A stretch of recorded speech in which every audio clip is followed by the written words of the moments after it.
He won the Dream from 22nd in June. We're underway, the 44th World 100, Shane Andrews.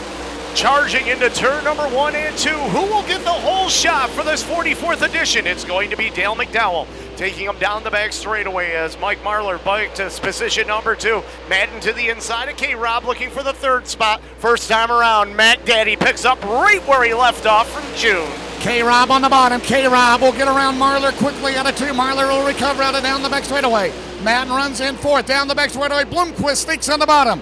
0 to 4th, and it's Madden, Boggs, and Rick Eckert side by side for 2nd. Here comes K-Rob and the Winfield Warrior. Marlar on the top side making it work with the number 157 as K-Rob down on the bottom. He races for position number 3.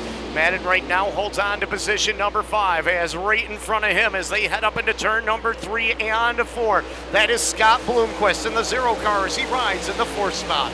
Jackie Boggs battles with Rick Eckert in the 1.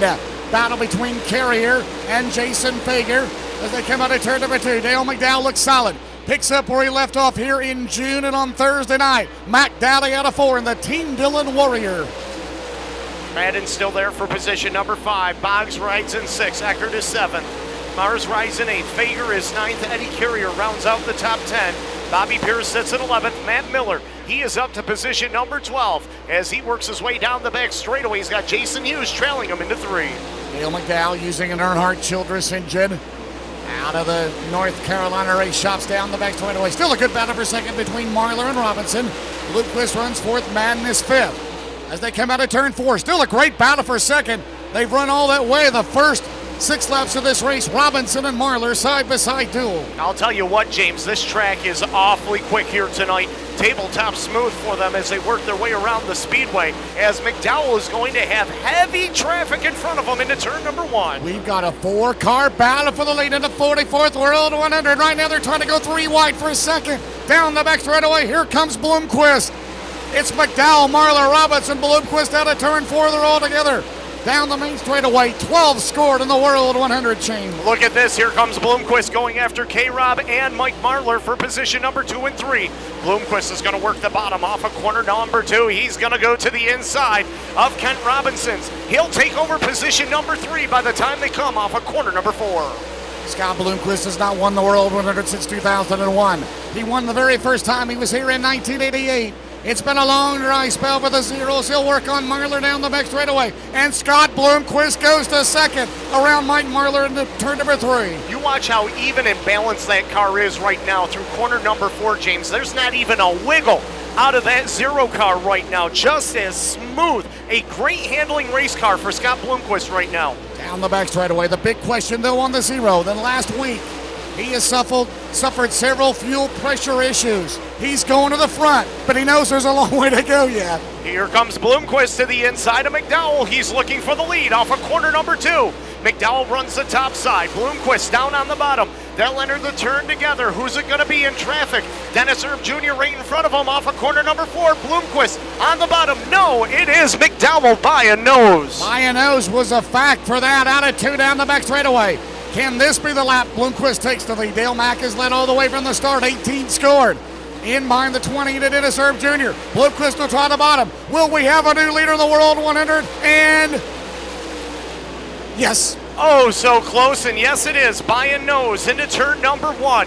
And now Bloomquist puts a full car length ahead as they work their way down the back straightaway into corner number 3 and 4.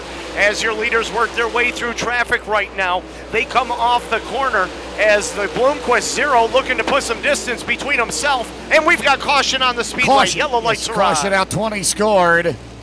And the caution has come out. Jared Landers may have a flat tire in the 777.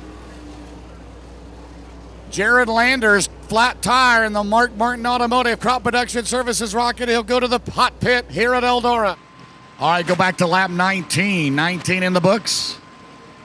As we're 19 scored, 81 remaining. Scott Bloomquist.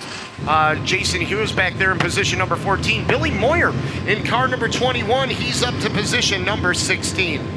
Well, Shane and James, of course, none of the team's going to give away their secrets, but when that caution came out, the Darrell Lanigan Racing team, they headed back to their pit area, and you can see on the four-wheeler beside me, they went and got more tires. Are these teams already seeing something early in this event where they might need to make some changes? Real interesting down here. We saw the zero of Scott Bloomquist slow down to the inside of the racetrack coming out of turn number 4. He had a window net full of Lexan. A piece of Lexan actually came off someone's car, flew up and hit his window net. He actually stopped to get that piece of Lexan taken off the car.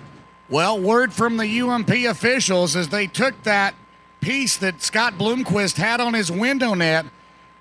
The word is from the officials that he started the race with the window net and he was told not to. So he is being penalized and he will go to the tail.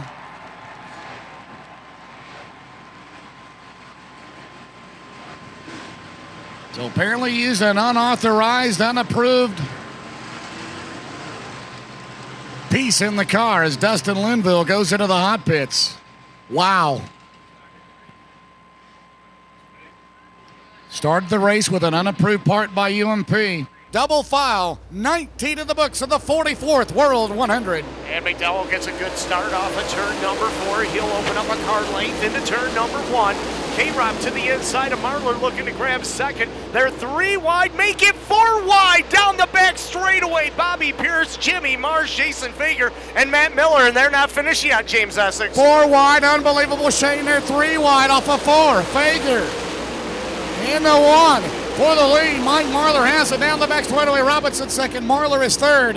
4th is Madden, 5th is Mars, 6th is Pierce.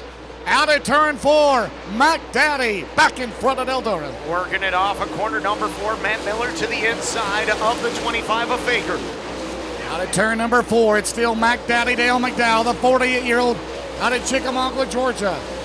Out at turn number 2 now, Kent Robinson runs in second, Mike Marlar third, Jackie Boggs. The last car in the lead lap, he made a pit stop, but he has not made any progress, and he's about to go a lap down as the leaders trail him coming off at turn 4. Tell you what, K-Rob's got a good race car underneath him, James. He is closed in again on the 17M of Dale McDowell as they exit corner number 2. McDowell already with a big win here this year in the Dream back in June, and the winner in 2005 of the World 100, and you know Kent Robinson would love to put that globe in his shop. It's hard to believe all the great drivers out of the state of Indiana and Illinois over the years, none of them have ever won the World 100. Indiana, Illinois since 1971. Ken Robinson can become the first Hoosier State driver to get it done out at turn 4 as he closes on McDowell. See if we got 29 or 30 in the books. So Boggs goes to the pit area, trying to become the first driver from the state of Indiana to win the World 100. Here we go. Bringing it off of corner number 4, back underway as they head up into turn number 1 and 2. Ziegler to the inside of Fager, who's to the inside of Mars as they battle for position number 4, 5, and 6. As McDowell will lead the charge once again into turn number 3 and 4. K-Rob takes a look on the bottom. Out of turn number 4. Good battle for third. Mars on the outside, the Iceman. Into turn number 1 on the outside of Mike Marlar. Bobby Pierce runs in 5th. Then it's Fager, Ziegler, Matt Miller, Rick Ecker down the back straightaway. And guess who's on the move? The number 20, The Jimmy number 20, Owens. yes. Yes, sir. He started in position number 22nd. He'll shoot across the line this time. He will be shown in position number 11. So Jimmy Owens, the Newport Nightmare, looking to turn this one around as he works it down the back straightaway. He's going to go after Chris Madden for a top 10 run. Dale McDowell continues to set a rapid pace into turn number 1, 33 laps scored. Good battle there between the 25s, the 25C of Ziegler, the 25 of Fager. Pierce high riding up top. Down the back straightaway. Here comes Bobby Pierce. Bobby Pierce, 4th here last year in his first World 100. He'll take the bottom on Marlar out of 4. McDowell pulling away now. He's opened up a dozen on the number 7 hour of Kent Robinson as they exit corner number 2. And Jimmy Mars right now running a nice race on the top side. That MB Customs machine as they head down into turn number 3 and 4. Marlar shuffled back to the 4th spot. And how about Ziegler going for position number 5, and he's not finished. He wants 4th with a slider off the turn. He'll take it away from Marlar. Horns up for Ziegler, the Longhorn now. Mason Ziegler, his first World 100, goes to 4th. Down the back straightaway, Marlar back to 5th. Mason Ziegler, here he comes on the bottom. The young gun catching Mars out of 4 quickly. He is closing right in on him. Remember, he had a hot streak earlier this year on the Hell Tour, picking up a couple of wins, as he now takes it off of corner number 2, and he is looking for a podium run right now. Oh my, Mason Ziegler from 21st. He's looking for 3rd. He'll take it away off of corner number 4. How much of a lead would he have right now if he wasn't sent to the tail? Scott Bloomquist out at turn 4 for 9th. Bloomquist to 9th from the tail. Jimmy Owens, who started back in 22nd, is running at 8th down the back straightaway. They'll close on Matt Miller. There's McDowell right there at the start-finish line. Ziegler is 2nd. Of R&J Conley between 1st and 2nd. Ziegler will quickly have to get around R.J. down the back straightaway, and Ziegler will. Mason into turn 3. Coming up, 1 shy of the halfway mark. Out at turn 4. Here comes Mason Ziegler off the 4. 1 lap till halfway, Shane. As they head up into turn number 1 and 2, Dale McDowell on the top side of the speedway takes it down the backstretch. Ziegler within 3 car lengths of him as they head into turn number 3. Meanwhile, Bloomquist to the inside of Owens off of corner number 2. That's the battle for the 8th spot halfway off the turn, and there's Ziegler going after McDowell. Halfway, and Bloomquist around Owens. Scott Bloomquist around Jimmy Owens. That is what, for 7th or 8th? That was for position number 8. Matt Miller right in front of him. He rides in 7th. And it's not going to be long before Bloomquist is all over that number 3. Here they come out of turn 4. There's Robinson. 3rd, 4th, Mars. 5th, Pierce. 6th, Fager. 7th, Miller. 8th is Bloomquist. 9th is Owens. Here's 10th right here. It's Marler, then Babb, then Ecker, then Phillips, then Satterley. And Bobby Pierce, will he make it all the way around? Maybe not. He may have a flat tire. He is going to come to a stop at turn number 4. Bobby Pierce is not going to make it back, and the caution is out. The caution is out with 53 complete. And Bobby Pierce, 47 to go to decide it. Working it into turn number 1. We keep our eye on that 4th row between Bloomquist and the 20 of Jimmy Owens. And here they go, 3 wide off the turn as Fager's in the middle of Owens and Bloomquist, as Bloomquist is going to come out of it with position number 6 and possibly the 5 spot off of turn number 4 under Miller.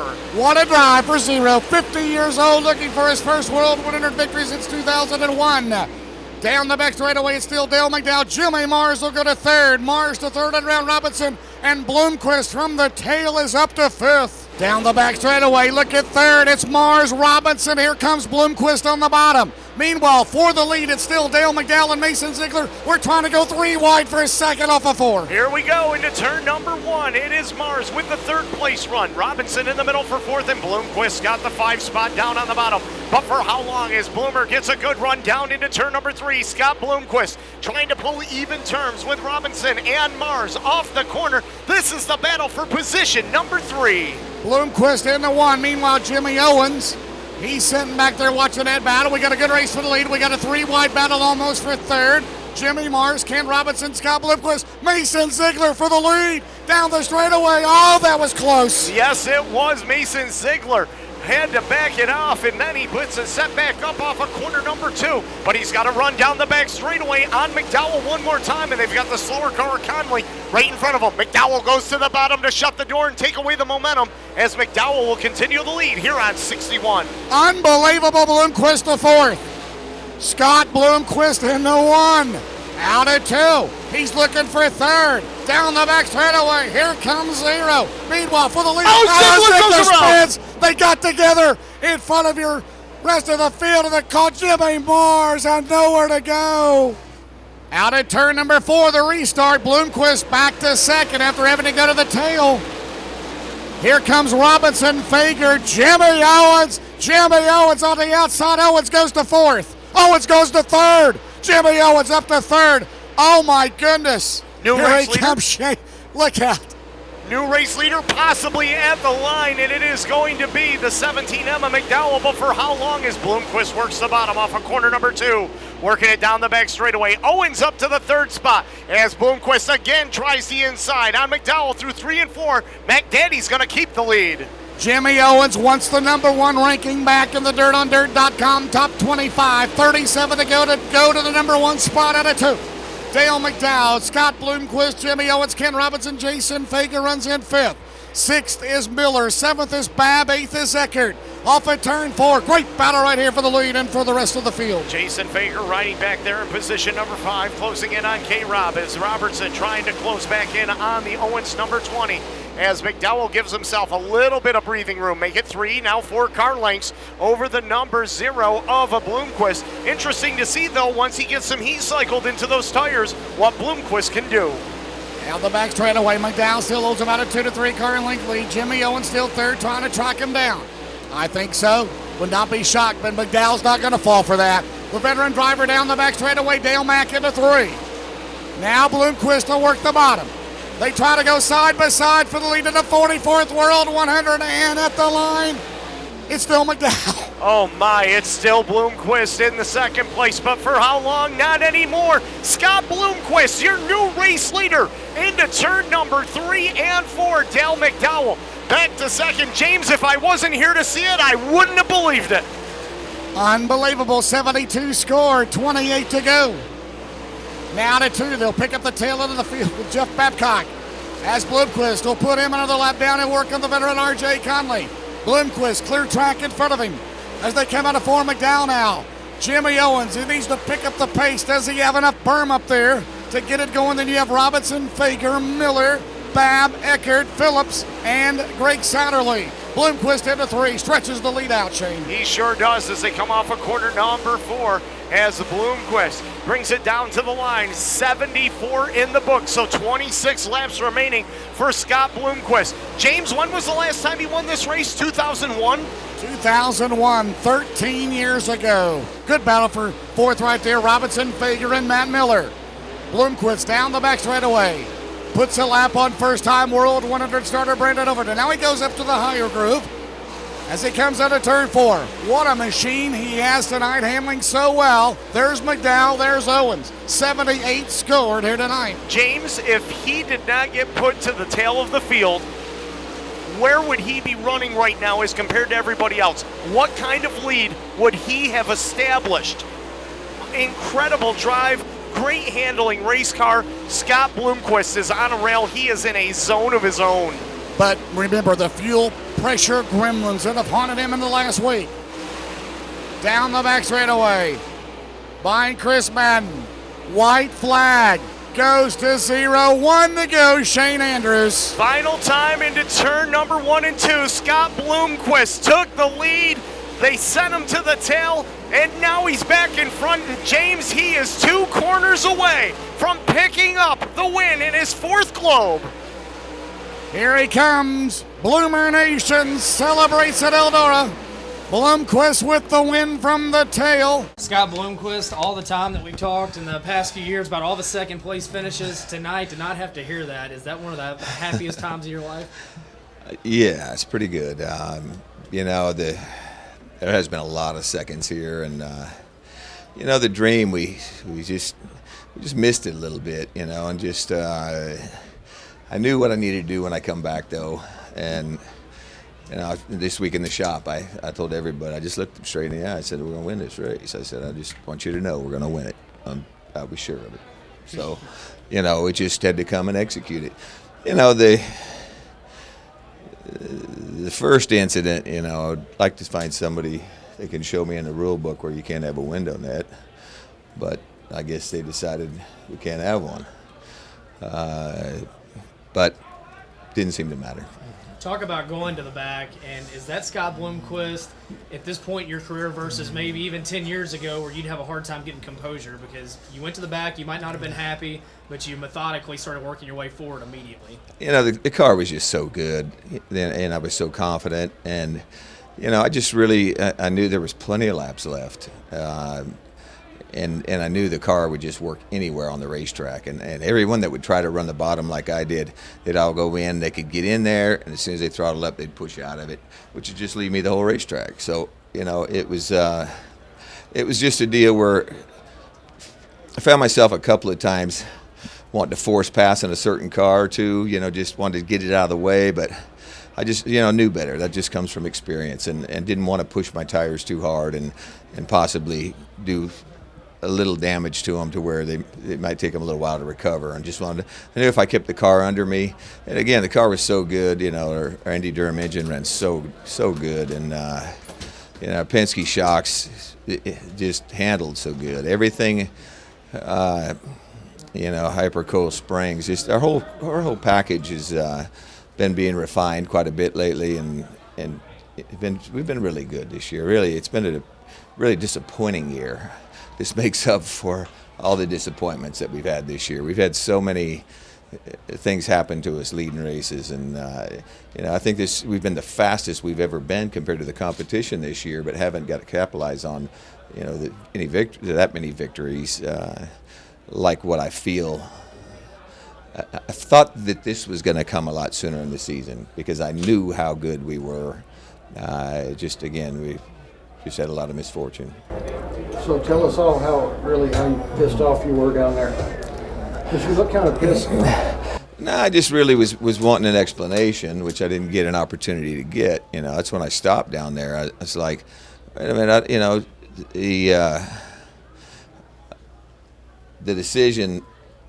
There's been a couple of decisions made here because of people screaming when there's still a rule book we're supposed to go by, and I felt that fit in the rule book. I read the rule book through and in and out and upside down, and there wasn't anything in that rule book said that I couldn't run that. So what exactly happened? A piece of plastic?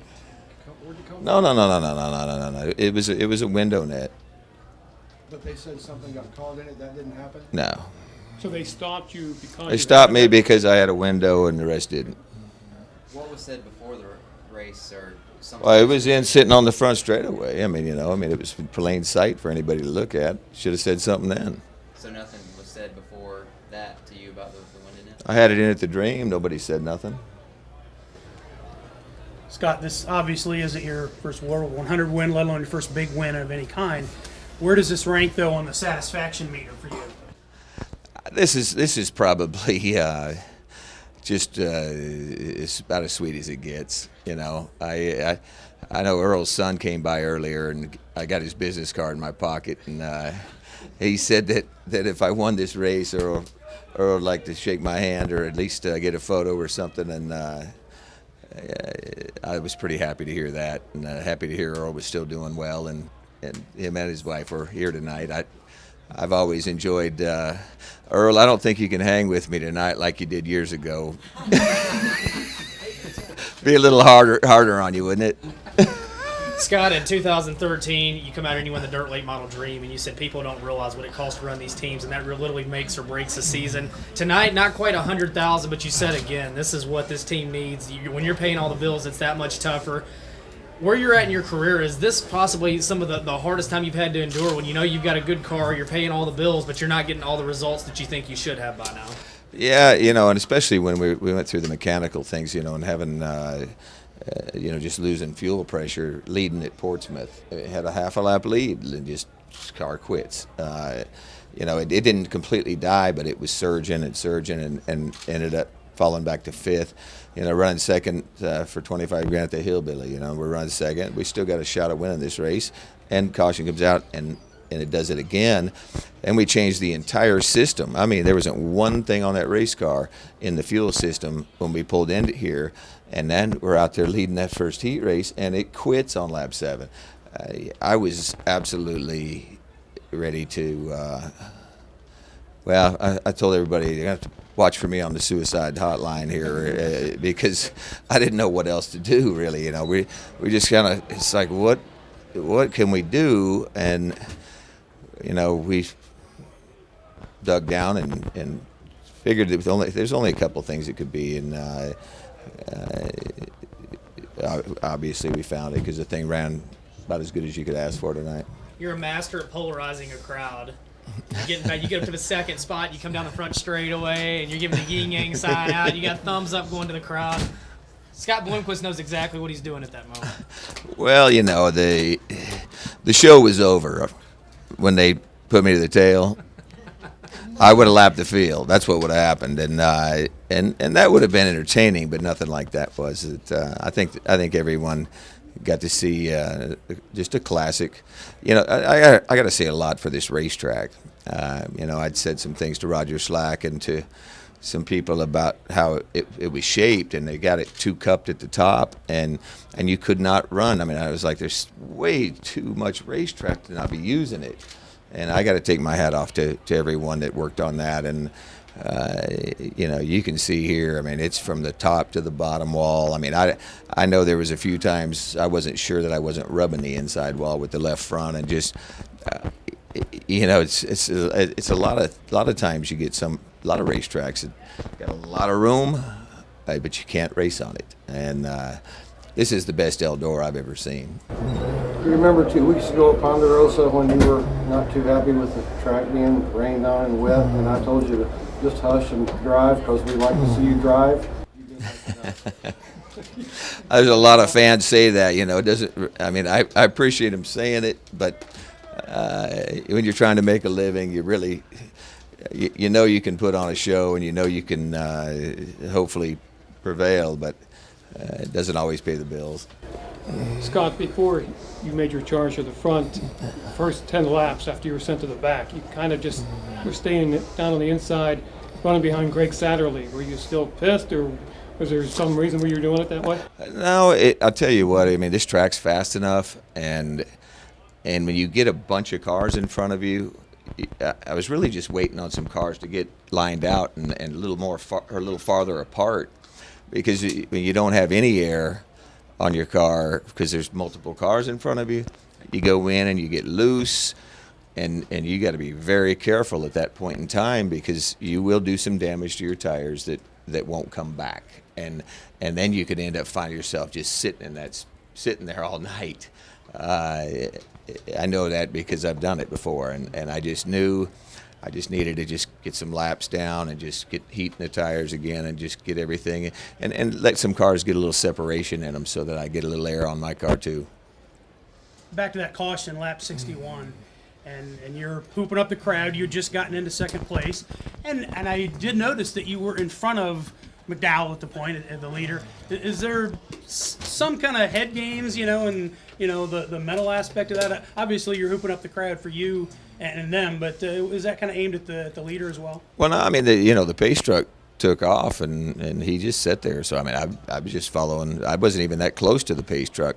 I just thought that maybe he couldn't get started. But I, I always like a clear view, so it felt good just to have a clear view and get my thoughts together. Oh, it's never. The only thing that winds down is sometimes the thoughts of following a series too much and getting yourself committed and having to go to places that you don't enjoy racing at. I'll come here until I can't see anymore. I mean, it's really a place. This is if there was 2 races a year, it'd be these 2. I mean, if I decided to throttle back and whether I can see or not, I'd have to get some eyes tuned up. This place, I've always loved this place. I mean, it's from the first time I came here. I think we're the first one to ever win the race their first time here, and just such a classic place, such a classic racetrack. And you look at all the racing that's gone on that leads up to this final ending here. I mean, there's a lot of hard driving. Just this is a show like no other.